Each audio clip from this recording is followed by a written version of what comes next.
The night my daughter mocked that dinner was the night she lost something far more precious than my approval. And the cruelest part, she had no idea who she was humiliating. Clarissa Vance sat across from me at my dining table in Selwood, tapping one acrylic nail against her water glass like she wanted the whole house to hear her impatience. I had barely lifted my fork when she leaned in, squinting at the plate as if it offended her personally. "This looks like something scraped off a cafeteria tray," she spat. "Even my kids could do better." Her voice hit the room like a slap. June's shoulders jolted. Theo's hands tightened around his napkin. Elena Duarte, who sat beside them, lowered her gaze, trying to shield them with her silence. Clarissa did not notice. Clarissa rarely noticed much beyond herself. She leaned back and smirked, satisfied, as if she had just delivered a clever critique at some tasting event downtown. "Mom, you usually overcook things, but this is a new level." The words should have stung. I waited for them to land, for the familiar ache that came whenever my daughter decided I was the safest place to throw her frustrations. But as I looked across the table past her, my eyes caught June's. She stared straight down at her lap, her lower lip trembling. Theo blinked hard, pretending to adjust his glasses before his face crumpled for just a second. That was when it hit me. Clarissa thought she had embarrassed me. She had no idea who she had actually hurt. I took a slow sip of water, letting the silence tighten around us. Clarissa smirked wider, thinking she had won. That was her favorite feeling. Winning, dominating, making the room bend to her mood, but not tonight.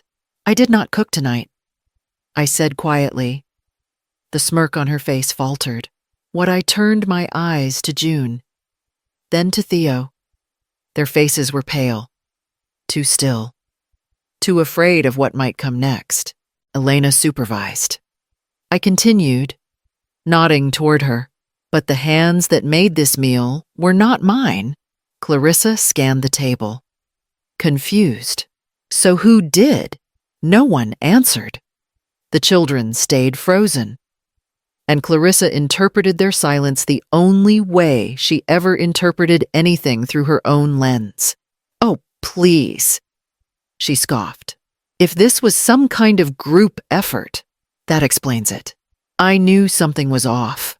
Honestly, "Mom, you should just let people who know what they're doing handle meals." Theo's throat bobbed with a swallow. June's eyes glistened. Elena reached under the table to squeeze June's hand, and Clarissa still did not see any of it. As she launched into another complaint about seasoning and texture, something inside me shifted. It was not anger. It was not shock. It was something quieter, sharper. Like a thread snapping after years of being pulled too tight. I finally understood that this moment was not about food at all. It was about everything we had ignored for far too long. Clarissa talked on, unaware that her own children were shrinking into themselves, trying not to exist. I set my fork down, hearing the tiny click against the plate like the start of an unraveling. The insult she thought she aimed at me had struck much deeper, and she had no idea who she had wounded. And I knew this was only the beginning of something none of us were ready for. Clarissa kept her chin lifted, like she was still sitting in some conference room downtown, not at her mother's dining table. She crossed her arms and let out a sharp sigh, one she probably reserved for interns who failed to meet her expectations. Elena stayed quiet beside the children, her gaze steady, protective. "Mom," "Seriously," Clarissa said, "I do not understand how hard it is to make a simple meal. Every week I deal with deadlines stricter than this kitchen will ever see. You cannot keep asking me to pretend this is normal.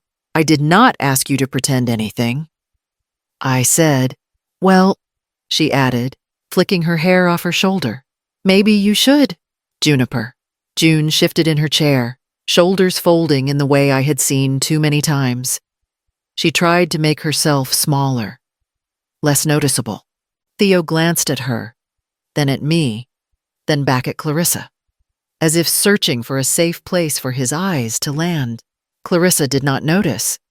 She rarely noticed them unless they were performing or disappointing her. I tried to keep my tone even. You came here for dinner, not a performance review. That is exactly the problem. Clarissa grabbed her water glass, took a long swallow, and set it down harder than necessary.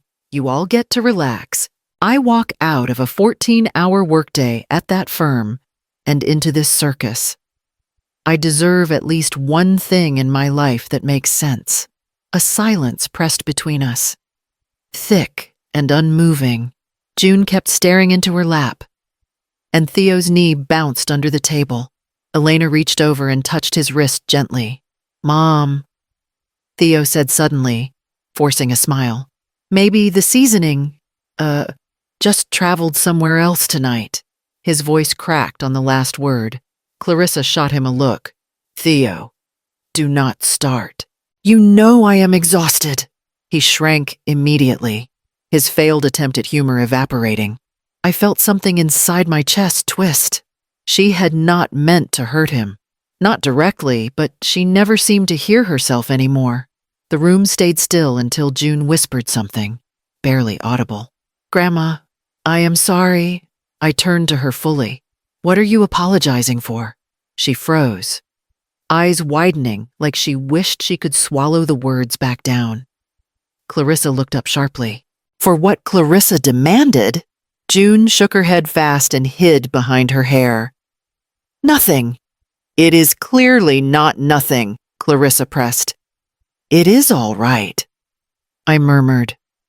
Let her be. Clarissa leaned back with a scoff. This is what I mean. Everyone coddles them. Then Graham wonders why they cannot handle pressure. She stabbed her fork at the plate. Speaking of him, he should have been here.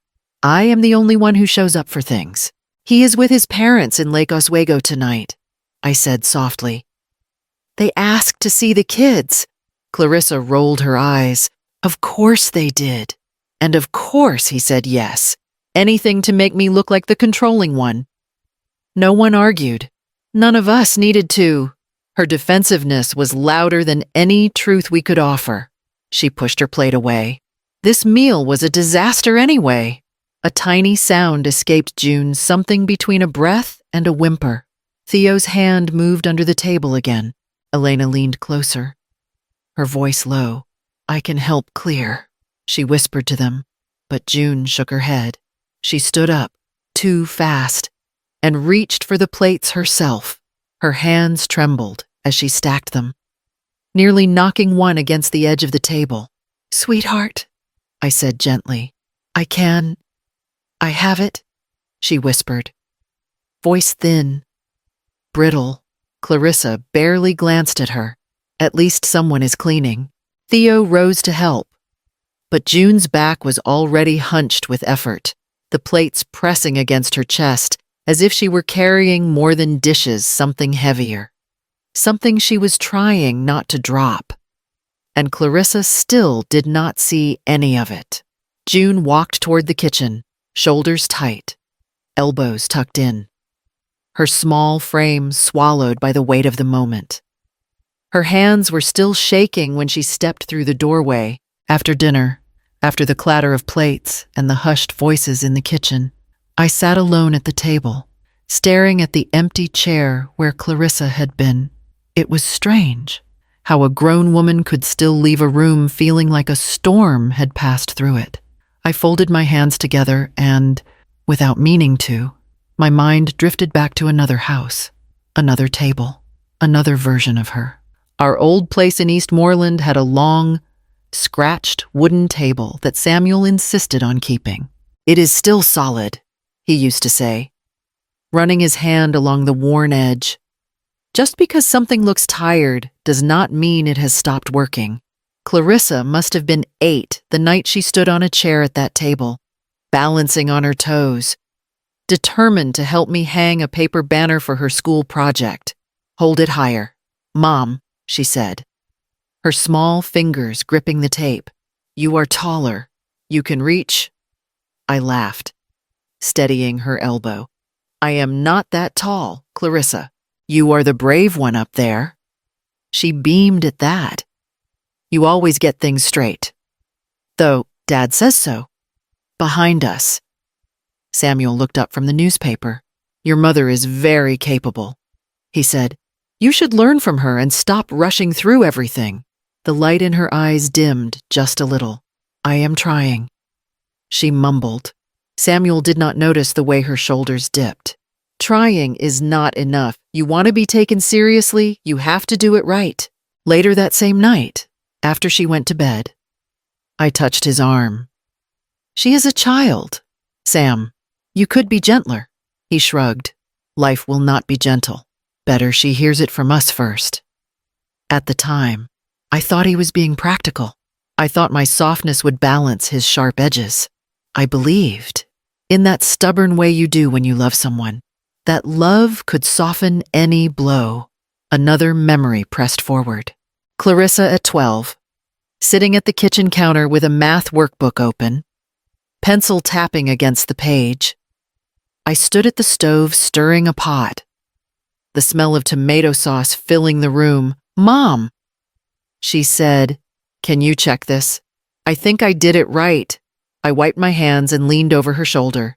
The answers were neat, the lines straight. "Looks good to me." She turned the book around completely. "Can you be sure Dad says if I want to get into a good college, I cannot afford mistakes?" Before I could answer, Samuel walked in, loosening his tie. "What are we worried about now?" "My math," Clarissa said. "Mom says it is fine." Samuel took the book, scanned it quickly, and pointed to one problem. "This is wrong. You reversed the fraction." Clarissa blinked. "Oh, I did not see that." "You did not look hard enough," he said. "You cannot rely on your mother to catch everything." He closed the book and slid it back to her. "You want to be better than average, act like it." I watched her bite the inside of her cheek until the color drained from it. After he left the room, she looked at me. "Eyes shiny. I just wanted you to be proud," she whispered. "I am proud," I said quickly. "One mistake does not change that." "Then why does it feel like it does?" she asked. I did not know how to answer her, so I hugged her instead, thinking my arms could bridge whatever gap his words had opened. Sitting in my Selwood dining room now, decades later, I could still hear the echo of those old conversations. The way Samuel praised my competence while critiquing hers. The way he admired how I remembered deadlines, balanced bills, kept the house running, never stopping to see that she was trying to copy a blueprint she could never quite match. I had thought I was setting an example for her. I see now how easily an example can turn into a shadow. Clarissa grew up watching me handle everything: schedules, school forms, illnesses, broken appliances, arguments with utility companies. When a teacher called, I answered. When a pipe burst, I fixed it. When Samuel forgot a birthday, I made up for it. No one ever stopped to say, "Clarissa, you did well," without adding, "But your mother would have done it this way." Maybe tonight, when she attacked that dinner, she was not just criticizing food. Maybe she was trying, in her own warped way, to prove she was not small anymore. Not the girl always one step behind the woman who could do everything. The problem is, she no longer noticed who was standing beside her, trying to help her carry the weight. I had raised a woman who thought control was the only way to be seen, and I was only just starting to understand how much of that I had helped build. Earlier that afternoon, before the table filled with tension and silence, my kitchen had been full of noise, good noise. Small footsteps, soft laughter, the clatter of bowls shifting across the counter. Elena Duarte arrived just after 3, brushing rain off her jacket and giving the children a warm smile. "Ready to learn something new?" she asked, tying her dark hair into a quick knot. Theo practically leapt forward. Can we chop the carrots today? June gets to do the fun stuff. I do not always get the fun stuff, June protested. But she was already opening the refrigerator, confident in her role. I leaned in the doorway and watched them take their places at the counter. Elena guided them with a patient, steady voice. Hold the knife like this, she said, placing her hand over Theo's smaller one. Gentle pressure. Let the blade do the work. Theo concentrated so hard his tongue poked out a little. June nudged him. You look like Dad when he tries to parallel park. Elena laughed. He is not that bad. He hit a recycling bin once, Theo said, and blamed it on the wind. Their laughter filled the room, easy and warm, and for the first time in a while, I saw something settle in their faces. Pride, anticipation, the glow of doing something that mattered. This is going to be the best dinner, June said. Mom is going to be shocked. I hesitated. Shocked in a good way, I hope. She will love it, June insisted. She likes when things look fancy, and Elena said this soup looks restaurant fancy. Elena gave her a gentle pat on the shoulder. It looks good because you two are doing the work. Theo beamed. Do you think she will smile? Like really smile? I wiped my hands on a towel to keep from reaching out to him too quickly. I think she will see how hard you worked. June ladled a bit of broth into a spoon and stepped over to me. Taste it. Grandma, I did. The flavor surprised me, bright, full, just enough seasoning. This is wonderful, I said, because it was. You two made something really special. Theo bounced on his heels. Mom always says cooking takes too long. But this is not that hard. It is like following instructions. June nodded. And being patient. They exchanged a look, a quiet shared hope that made something deep in my chest tighten. Let us set the table, June said, nicely, like when Mom hosts clients. She arranged the napkins with careful precision. Theo folded each one, then unfolded it to try again until he was satisfied. Elena cleaned the counters while humming softly. Their pride was unmistakable. Their excitement, contagious. And I let myself believe, just for a moment, that this could be a bridge, that Clarissa would walk in, see what they had done, and soften. Grandma, June said suddenly, do you think she will tell us she is proud? I froze. Elena must have sensed it. She gently took the spoon from June's hand. Your mother will notice the effort, she said carefully. She just has a lot on her mind. June accepted the answer. Or pretended to. Theo nodded like he believed it.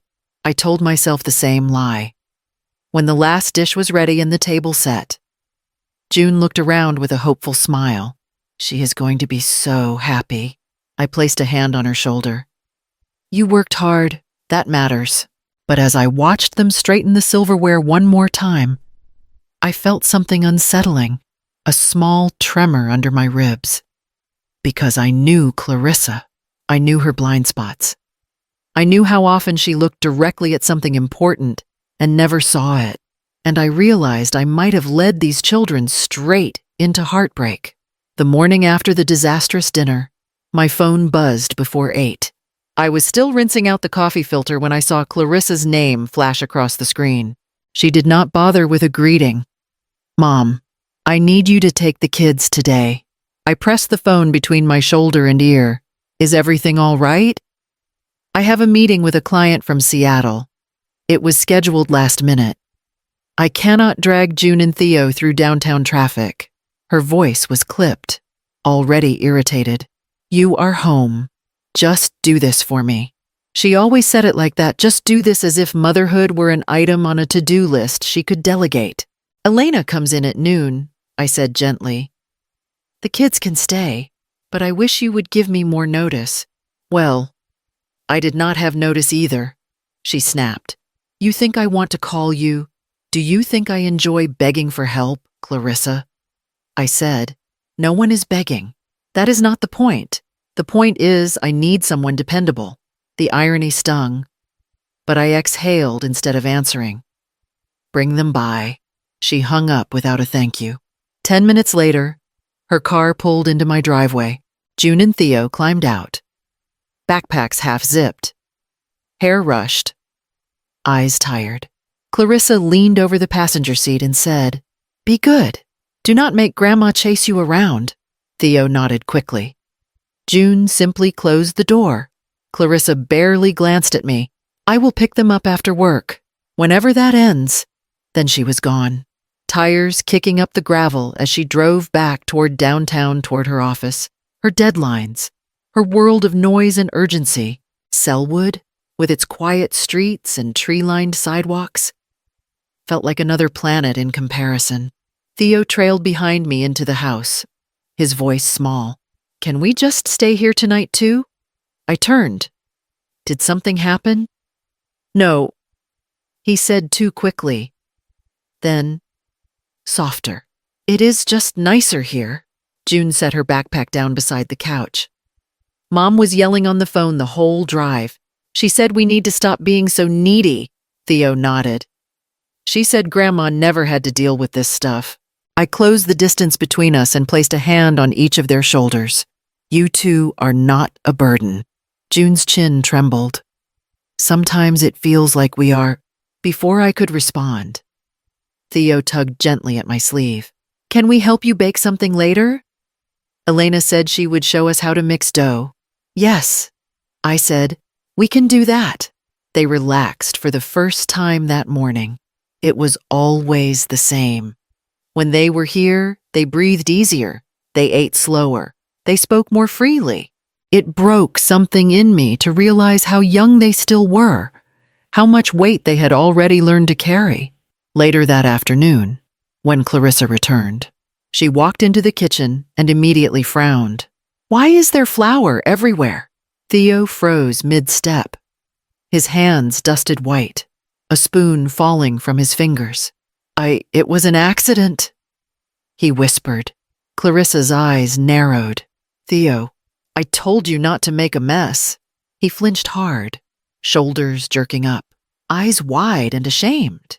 June stepped between them, voice trembling. "It was my idea," Clarissa scoffed. "Of course it was." I moved closer, heart heavy. "They were baking with me." She looked at me, her tone sharpened. "Well, someone needs to start teaching them responsibility." Theo's hands stayed clenched long after she turned away. Clarissa showed up at my house the next afternoon wearing the expression she reserved for when she felt cornered. Chin raised, arms crossed, jaw tight enough to crack. "We need to talk," she said. Stepping inside without waiting for an invitation, I set aside the dish towel. "All right, what happened now?" "What happened?" she said sharply. "Is that my children listen to you more than they listen to me. You keep stepping in, and it makes me look like I cannot handle them." I kept my tone steady. "I step in when they need support. They need discipline," she snapped. "Not coddling." June, who had been reading on the couch, lowered her book slowly. Theo peeked from the hallway. Clarissa noticed and waved them off with irritation. "Go get your shoes. Both of you. We are going to Theo's school event." June obeyed instantly.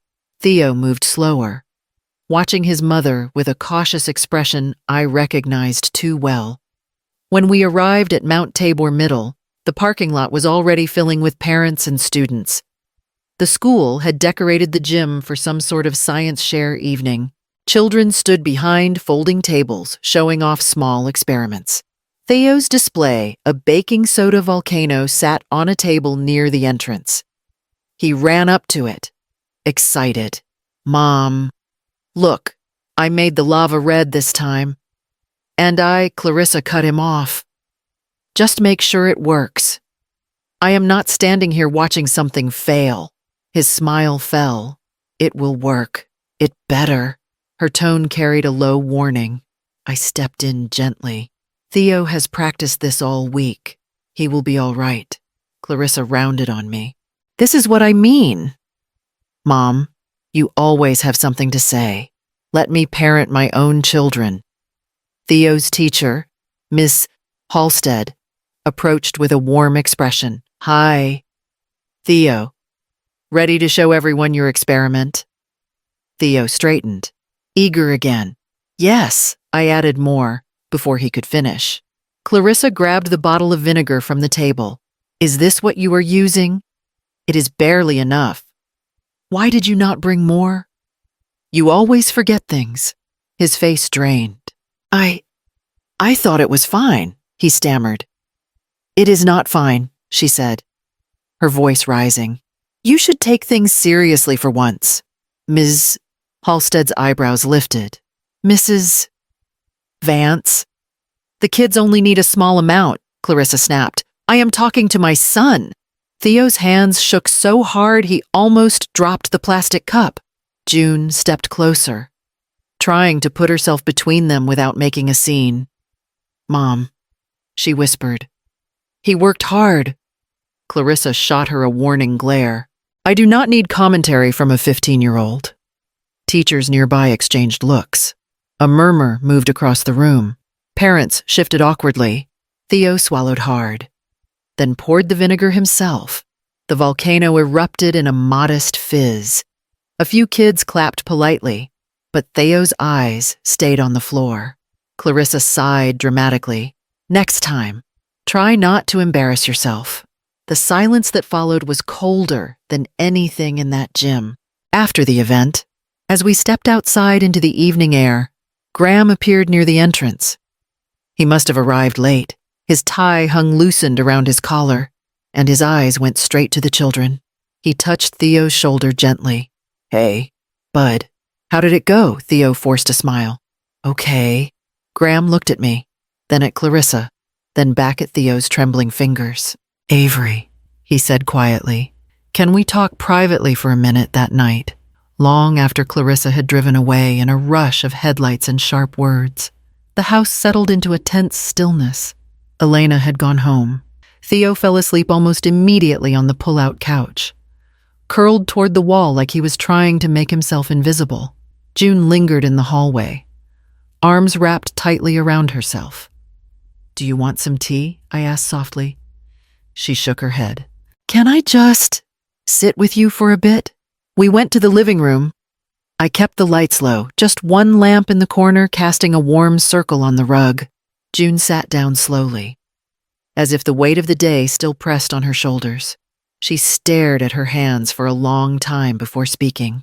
Grandma, she whispered, did I ruin dinner? My heart squeezed. No, sweetheart, no. Why would you think that Mom said it looked awful? She murmured. She said even her kids could do better. But we are her kids. Her voice cracked on the last word. She took a shaky breath. I thought if I tried really hard, she would smile for once. But she got mad. And then she got mad at you.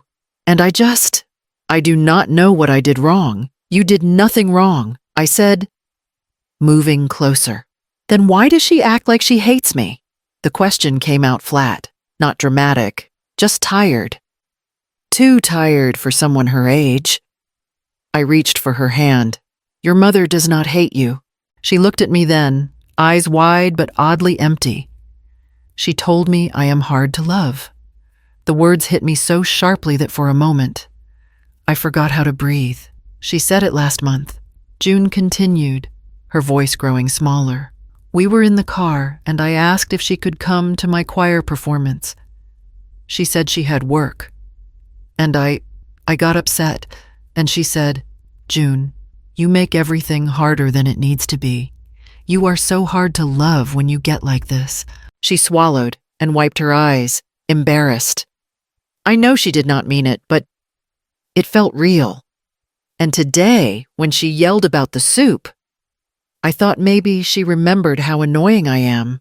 Maybe that is why she got mad again. Her words broke something inside me that had been cracking for months. Oh, honey. I pulled her gently into my arms. She resisted at first. She always tried to be strong. But then she leaned against me as though she had finally run out of ways to hold herself together. I keep trying. she whispered against my shoulder. I try so hard to be good, to not make her angry, but she gets angry anyway. I stroked her hair, keeping my voice steady even as my chest tightened with a hurt that was not mine. You are not hard to love, I said. You are thoughtful. You are brave. You care more deeply than most people your age. And you deserve better than the weight she puts on you. June nodded, but her tears kept falling. It was the quiet kind of crying, the kind that leaves no sound, only a trembling breath every few seconds. I held her until her breathing steadied. When she finally pulled back, her cheeks were flushed, eyes swollen. Do you think things will get better? She asked softly. I brushed a strand of hair from her forehead. I think the truth always finds its way out. And I will be here with you, no matter what happens. She nodded again, but I could see the doubt still clinging to her. After she went to lie down beside Theo, I stayed awake in the silence, listening to the small, uneven breaths coming from the living room. There was so much they still had not told me. Clarissa arrived the next morning with the same taut expression she'd worn at the school event. Something pulled tight, something cracking underneath. She didn't bother to knock. She pushed the door open and stepped inside like she owned the air around her. We need to talk, she announced. Now, I closed the refrigerator quietly before facing her. All right. Do not take that tone, she snapped, like you are preparing for battle. I am not the enemy here. I am not treating you like one. I said, but something is wrong, Clarissa. And pretending nothing is happening is not helping you, or the kids. Her eyes flashed. There it is. The judgment. The condescension. I am trying to understand you, I replied. But last night, she cut me off. Last night was your fault. If you had not encouraged them to make that ridiculous dinner, none of this would have happened. I stared at her.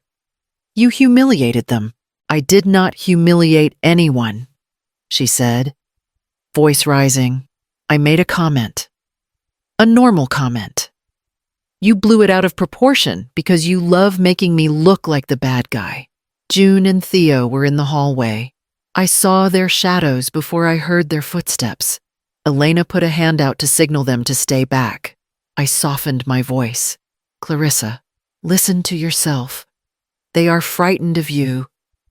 That is not normal. They are frightened because you interfere, she shouted. You make me look like some monster. You jump in every time I try to discipline them. You spoil them. And then you act surprised when they run to you instead of me. That is not why they run to me, I said quietly.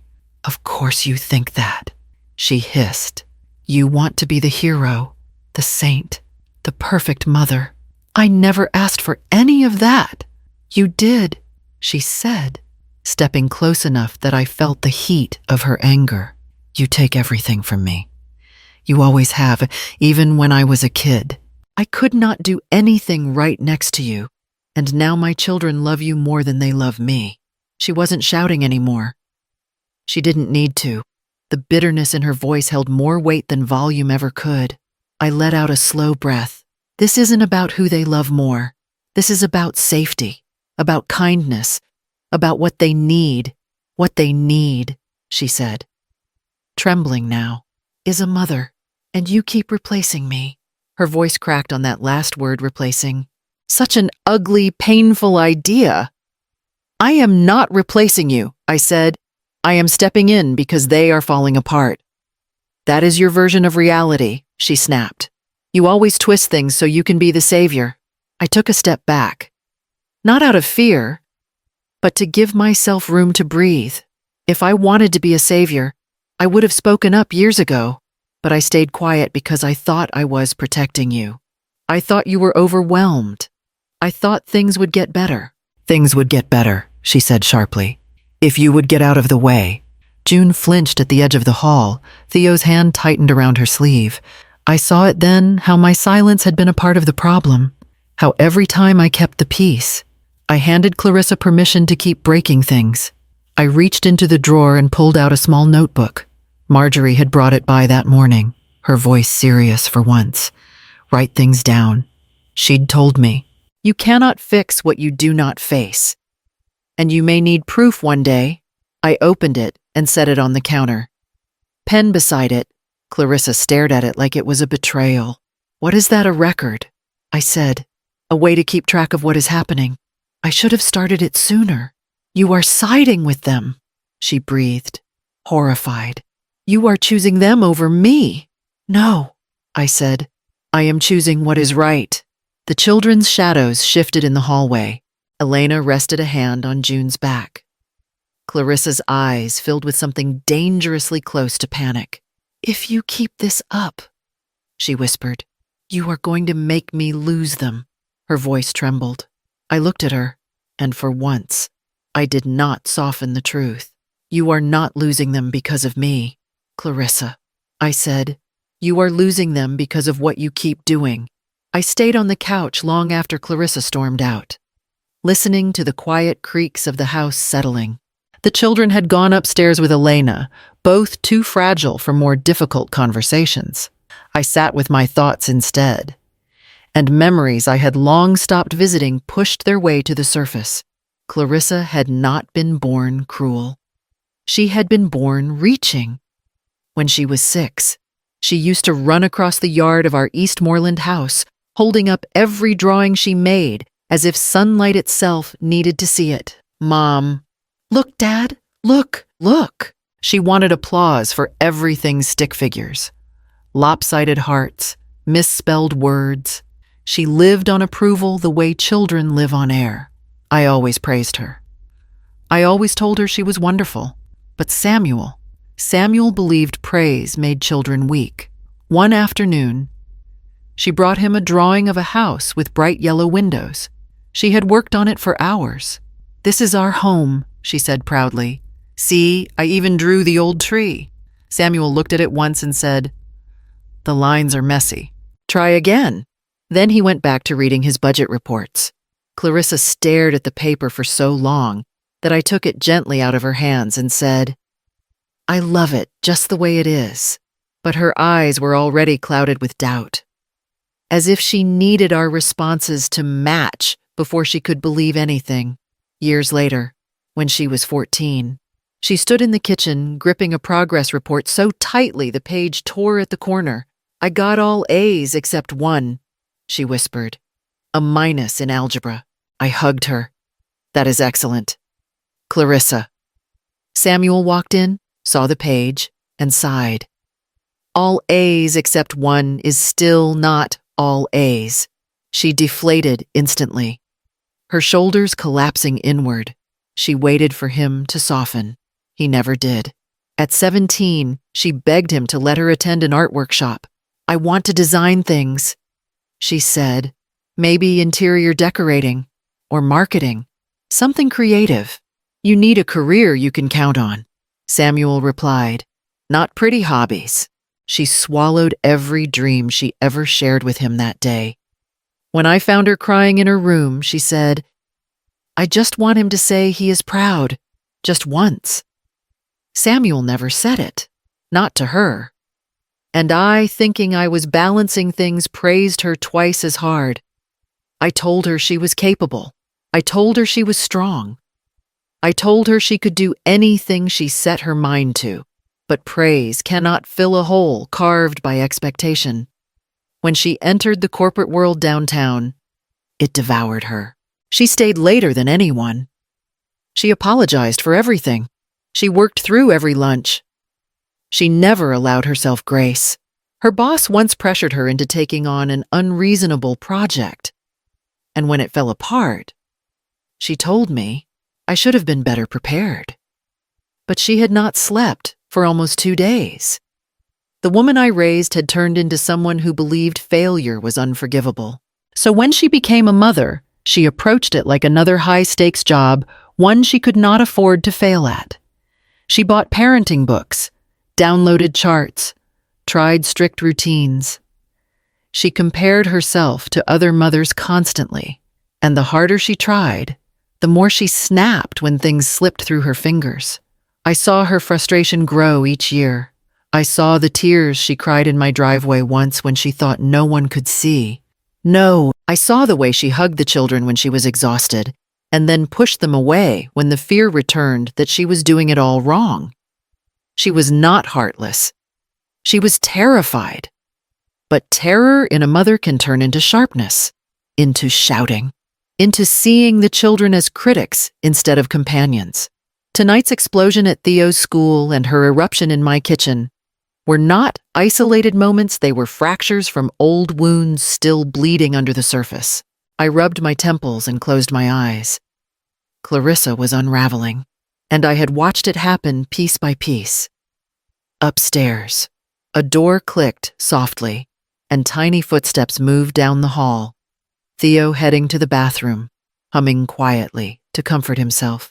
Clarissa loved those children, but love is not enough when fear drives every breath. I stood from the couch, heart heavy with what I now understood. Clarissa was about to make another mistake, one she would not be able to bury under excuses. Graham showed up at my door just after sunset, shoulders hunched, eyes tired. He knocked softly, the kind of knock a person uses when they already hate the conversation they're about to start. I opened the door. "They're upstairs," I said before he could ask. "June is reading." Theo fell asleep early. He let out a breath that shook a little. "Avery, can we talk?" "Come in."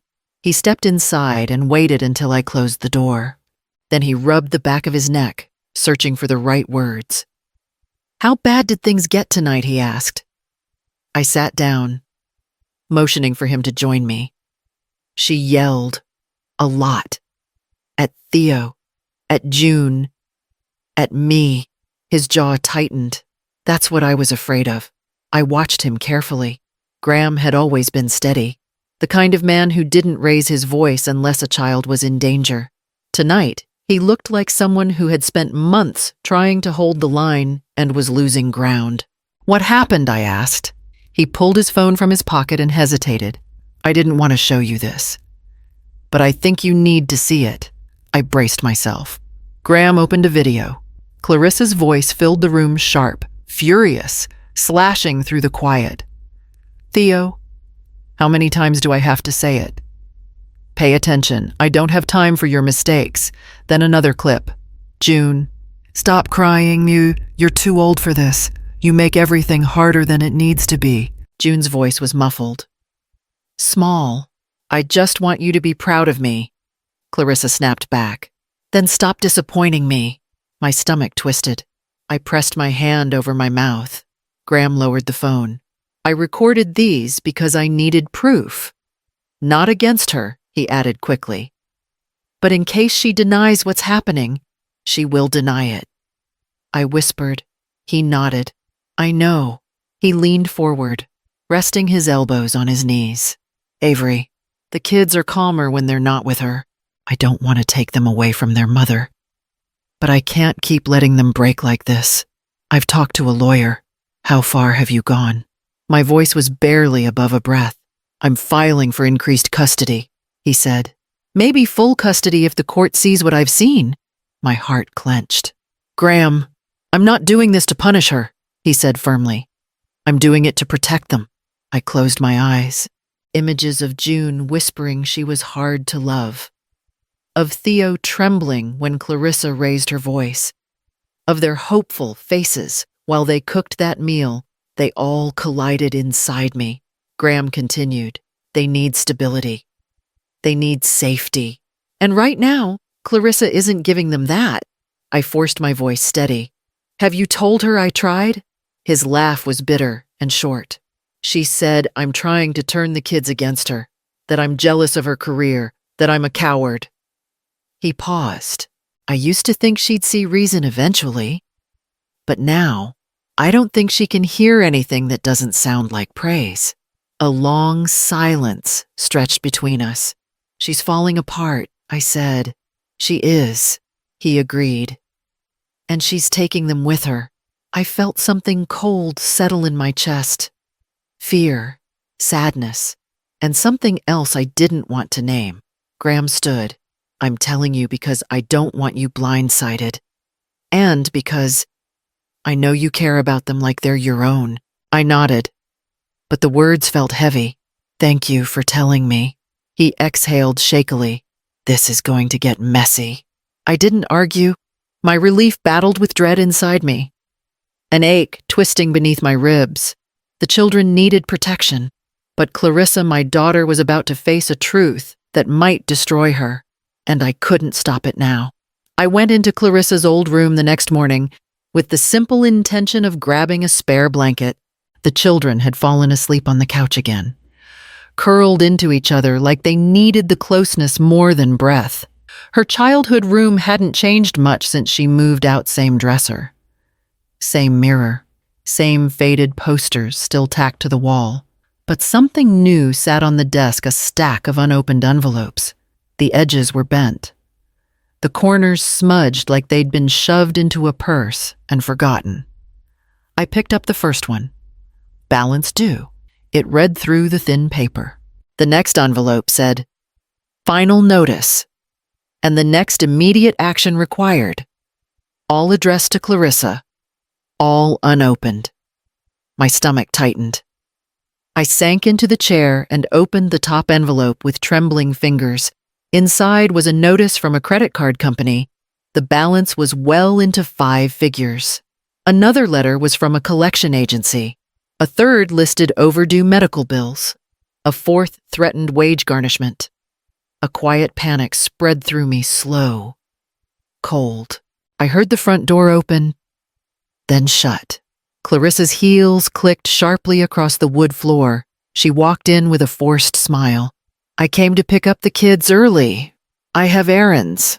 I held up the stack of letters. Clarissa. Her expression collapsed instantly. Why are you in here? Your mail was out in the open. She snatched the top envelope from my hand. You had no right to open those. You left them sitting out, I said, trying to keep my voice calm. You are in trouble. I am fine, she snapped. It's nothing. These are final notices, I said quietly. Collection letters. You owe a lot. She threw the envelopes onto the bed. Mom, stop exaggerating. Everyone has debt. She moved to grab her bag, but her hands were shaking so badly she missed the handle twice. I can help you, I said gently, but you need to tell me the truth. She turned on me, eyes glassy and furious. The truth. The truth is that I am doing everything alone. I work 14-hour days. I pay for childcare. I take care of the mortgage. I am juggling everything. And you sit here judging me. I am not judging you. Yes, you are, she said. Her voice was rising, cracking. You always have. You think I cannot handle anything. You think I am a failure. I never said that. You do not have to say it, she choked out.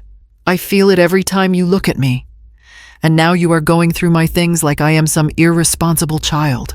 I reached for her arm. Clarissa, stop, she shouted, jerking away. I have everything under control. She grabbed her bag, nearly knocking over a lamp in the process. Clarissa, please listen.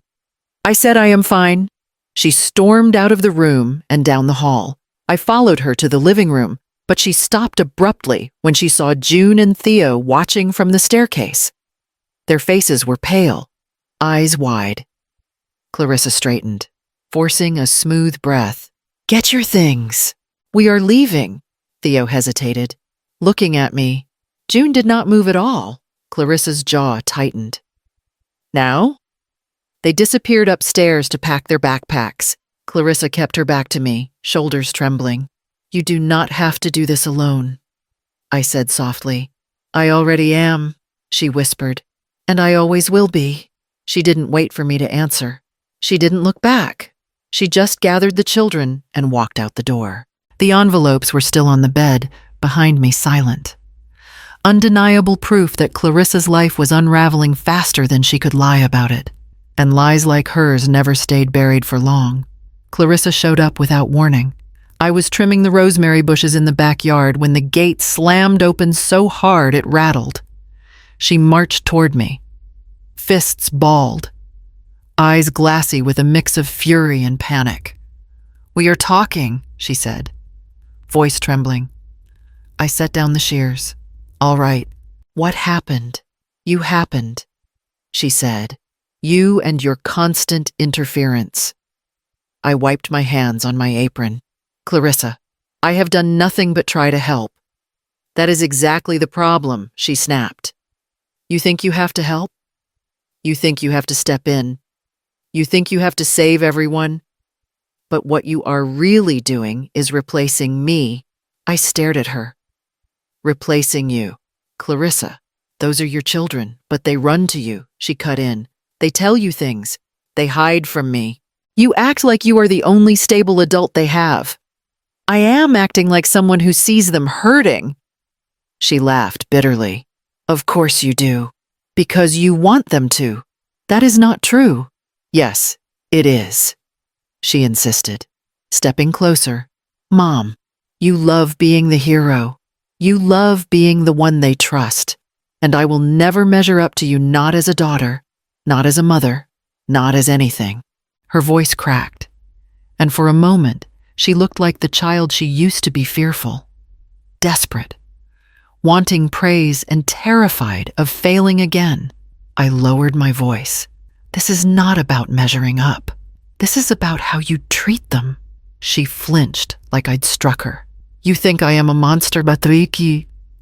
"I think you are overwhelmed," I said, "and scared, and not dealing with any of it." She shook her head violently. "Do not psychoanalyze me. You do not know what it is like to carry everything alone. You had Dad. You had time. You had support. I have none of that. You have me. I do not want you," she shouted. "I want my children to look at me the way they look at you." The words hung in the air, sharp and shaking. Then I heard it, the soft intake of breath behind the hydrangea bushes. June, and beside her, Theo. They had been playing in the side yard. They weren't playing anymore. Clarissa didn't see them yet. She pressed on, unraveling in real time. "You treat me like I am incompetent," she said. "Every time I make a mistake, you swoop in. Every time I try to discipline them, you undercut me. They do not respect me because you do not respect me." "That is not true," I said, keeping my eyes on the children so they would know I saw them. "I have never told them not to respect you." "You do not have to tell them," she whispered. "It is in everything you do, everything you correct, everything you fix." She was shaking now, shoulders, hands, lips, like she was barely holding herself together. "Clarissa," I said gently, "they love you. They are just scared of what she demanded, of your temper." She froze completely. Then she said, barely audible, "You think I am dangerous?" "No," I replied. "I think you are hurting them, and yourself." Her eyes darted, searching my face for something: agreement, forgiveness, escape. Then she looked past me and saw the children. June's face was pale, lips pressed tight. Theo looked frozen in place. Hands knotted at his sides. Clarissa's expression collapsed. "You were listening," she whispered. Neither child answered. Theo took one small, instinctive step toward me. That tiny movement, barely more than a shift in weight, destroyed whatever strength she had left. She backed away, shaking her head. I cannot do this." "Clarissa." She turned and stumbled toward the gate, nearly slipping on the stones. Her breathing was uneven, almost panicked. "I am fine," she said, even though she clearly was not. I need to think." She left without another word. The gate slammed shut behind her. June moved first, her voice barely more than a breath. "Grandma, is she okay?" Theo edged closer, his hand brushing mine. I squeezed his fingers gently. Clarissa was unraveling faster than any of us had expected. and the next thing she was about to lose wasn't a dinner or a temper or even a fight. It was something far more fragile. The Multnomah County Courthouse felt colder than I expected. Not because of the air, but because of the quiet, the kind that settles over people who know the truth is about to cut someone open. Clarissa sat 2 chairs away from me at the long wooden table, arms wrapped tightly around herself. Graham sat on the other side, hands folded, eyes fixed ahead. June and Theo sat behind us with the court-appointed advocate, their feet barely touching the floor. Judge Halbrook entered, stern and composed. "We're here to review custodial concerns regarding the Vance children." Clarissa lifted her chin. "Your Honor, my mother and ex-husband are exaggerating. I'm a good parent. I provide everything." The judge raised a hand. "Ms. Vance, you'll have a chance to speak. First, I need to hear from the children." Clarissa stiffened. "They're minors. They shouldn't sit," the judge said firmly. June squeezed Theo's hand before she stood. The advocate guided her to the small witness seat. She looked even younger in that oversized chair. "June," the judge said softly, "tell me why you're here today." She breathed in shakily. "Because we're scared at home." Clarissa jerked forward. "June, stop, Ms. Vance," the judge snapped. "Any interruption will be taken as intimidation. Do you understand?" Clarissa fell silent, her hands trembling. June continued, voice barely steady. "Mom yells a lot, not like normal yelling. She says things that make us feel like we ruin everything, and we don't know how to make her happy." Theo buried his face in his hands. The judge leaned forward. "Can you give me an example?" June swallowed hard. "The dinner. The one she said looked like cafeteria trash." Her eyes flicked toward me, then back to the judge. "Theo and I made it. Grandma helped us. We wanted to surprise her. We worked really hard." A tear slid down her cheek. She didn't even look at us. Clarissa's breath hitched. "I didn't know the judge didn't let her speak," June continued, voice breaking. "That's what it's like all the time. She doesn't see us. She only sees what we do wrong." The room went so still the lights buzzed. Theo took the stand next. His voice was soft. "I don't want Mom to be mad all the time. I don't want her to be sad either. But it's easier at Dad's house. It's quieter." Graham looked down, jaw clenched. The judge sat back, eyes heavy with the weight of what she'd heard. "Thank you, both of you." She turned to Clarissa. "Ms. Vance, your children feel unsafe in your home. Do you have anything to say?" Clarissa opened her mouth, then closed it. Her face crumpled, but no sound came out, only devastation. The judge nodded. "Effective immediately.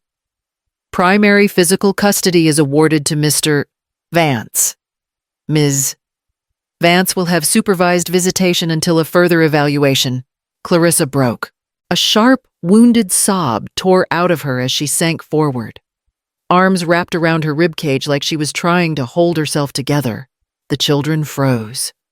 Unable to look at her or look away, the bailiff stepped forward. Graham stood slowly, expression torn between heartbreak and relief. I felt something crush inside me as Clarissa's body shook with silent cries raw, gutted, small. She had lost the children she desperately wanted to keep, and she had no one but herself to blame. Outside the courtroom, after the children were led away, I watched her sit alone on the bench.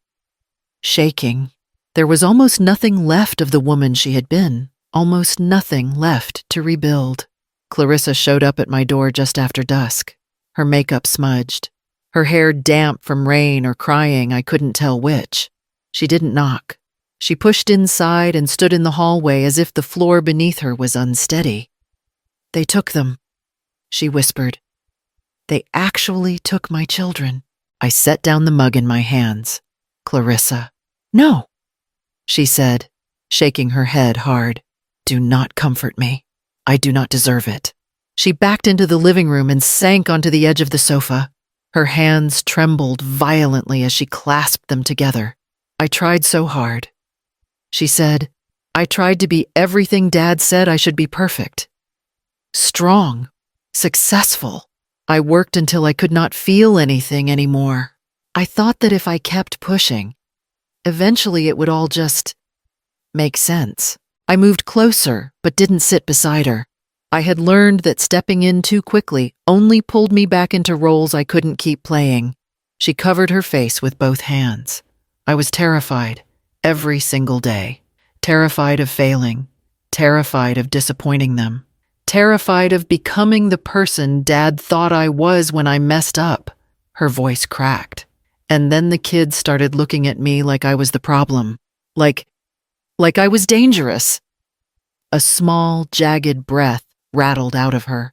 I don't understand how I got here. I don't understand how everything fell apart.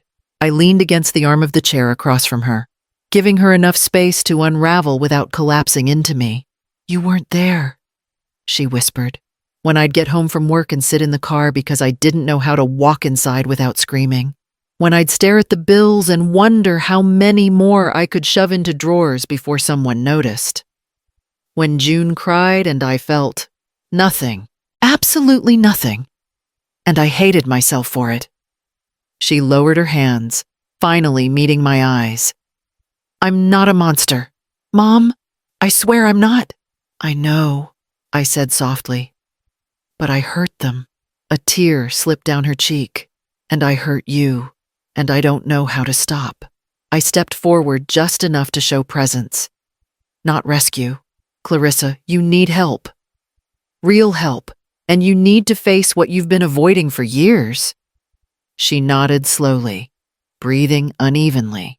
If I do, if I actually face it, will I lose everything else? I held her gaze. Steady and unblinking, you've already lost pieces of what matters. Now you have to decide whether you're willing to fight for the rest. Her face crumpled again, but this time she didn't look away. For the first time in years, she was quiet enough to hear the truth coming next. Clarissa sat across from me at the kitchen table, shoulders hunched, eyes swollen from hours of crying. The house was quiet. Too quiet, because the children were at Graham's and would not be coming back tonight. She wiped her nose with the back of her hand. Mom, tell me what I'm supposed to do. How do I fix this? Tell me what to say to them. I folded my hands slowly. Words won't fix this. Clarissa, not this time. Her breath caught. Then what will? I studied her face, the exhaustion, the fear, the cracks running through every expression. She was finally still enough to hear what she had refused to listen to for years. There's something you need to know, I said. She tensed. About the custody hearing, no. I said. About the dinner. Her face tightened. Mom, we've already gone over that. I didn't know you didn't cook. I didn't cook. I repeated. But you never asked who did. She blinked. What do you mean? I let the silence sit for a moment. Then I spoke gently, but without softening the edges. June and Theo made that meal. She froze completely. They spent almost 2 hours in this kitchen, I continued. They chopped vegetables. They stirred the broth. They wanted it to be perfect for you. Clarissa's lips parted, but no sound came out. Elena only supervised. I said, they were so proud. Clarissa, so excited to show you what they made. Her jaw trembled. No, she whispered. They didn't. They did. Her hands slowly rose to her mouth, fingers shaking. I thought you were trying to teach me a lesson. I thought you were setting me up. No, I said. They were trying to love you. She looked up suddenly, eyes wild. I called it trash. I said even my kids could do better. The replay of her own cruelty seemed to slice through her. She pressed her palms to her forehead and let out a broken sound, not a sob, not a cry, but something deeper. I didn't mean she choked out. I didn't know. Why didn't you tell me that night? Because you weren't listening, I said softly. You haven't been listening for a long time. She shook her head violently. I didn't look at them. I didn't even look at their faces. Her words grew panicked, as if she were sinking under the truth. They were right there, right there. Her body folded inward, elbows on her knees, hands gripping her hair like she was trying to rip the memory out of her skull. I told them they disappoint me, she whispered. I told my own children that they ruin things. Her voice broke. What kind of mother does that? I didn't reach for her. Not this time. I stayed still, letting the truth settle because it needed to. She had spent years outrunning the consequences of her anger. Tonight it finally caught her. I didn't know, she said again, softer now, like the words were disintegrating in her mouth. I didn't know I was hurting them that much. You did, I said quietly. You just didn't want to see it. She lifted her face, tears streaking down her cheeks. But her gaze was clearer than I had seen in years. So what happens now? She whispered. I took a slow breath, steady and unyielding. That depends on what justice looks like, I said. When love has already failed, it began small. Just an idea Marjorie mentioned over tea. You always said cooking brings people together, she told me. So bring them together. Give these kids somewhere to feel safe. So I did. We turned the old community hall on 13th Avenue into a bright, bustling space. Elena volunteered to teach knife skills. Marjorie handled registration and flyers. We named it Winslow's Table, a place for children to learn, laugh, and create something with their own hands. On the first afternoon, June and Theo walked through the doors with uncertain eyes. By the end of the hour, Theo was stirring a pot of tomato basil soup and telling jokes loudly enough to make the other kids giggle. June explained the difference between rosemary and thyme to a group of 5. Their confidence unfolded like something that had been waiting a long time to breathe. Parents from Selwood, Laurelhurst, and Woodstock began signing up. Donations trickled in. Local news stopped by for a feature. It grew faster than any of us expected. One Saturday, near the end of class, the door opened and Clarissa walked in. She stood there awkwardly, holding a folder to her chest. Her eyes darted around the room, children mixing dough, Elena adjusting aprons, Theo laughing as flour flew in a soft cloud. She stepped toward me. I thought, maybe I could help. Teach a class. I have experience managing no, I said, calm and steady. She blinked. I'm trying, Mom. I know you are, but this space is for children who need safety. That requires people who lift them up, not those who leave scars. Her voice thinned. I just want to fix things, then start someplace honest. I said, but not here. Not yet. A few parents looked over, sensing tension, but saying nothing. Clarissa's cheeks reddened. She opened the folder with shaking fingers, lesson plans, printed recipes. Notes scribbled in the margins, desperate preparation. I worked hard on this, she whispered. And when you're ready, I replied gently, you can work hard on yourself. The folder slipped from her hands and scattered across the floor. She dropped to gather the pages, but no one helped. Not out of cruelty, out of clarity. She wasn't being shunned. She was being told no for the first time in a language she couldn't twist. She stood, clutching the wrinkled pages, shoulders drawn in. So this is my punishment. This is your consequence, I said. Punishment ends. Consequences teach. She looked at June and Theo working across the room, laughing, relaxed, unharmed, and something in her expression cracked again, quieter this time, more honest. She left without another word, and as the door closed behind her, I knew there was still one lesson she hadn't learned. Revenge does not always sound like shouting. Sometimes it sounds like, no, you are not qualified to teach here. Clarissa stood in the doorway of Winslow's table again, clutching the same bent folder of recipes. She looked smaller this time, Like someone who had spent too many nights rehearsing apologies she never quite finished saying. "I came to try again," she said. "I thought maybe you reconsidered." I wiped my hands on a towel. "I have not." Her throat tightened. "I am their mother. I should be able to be part of this."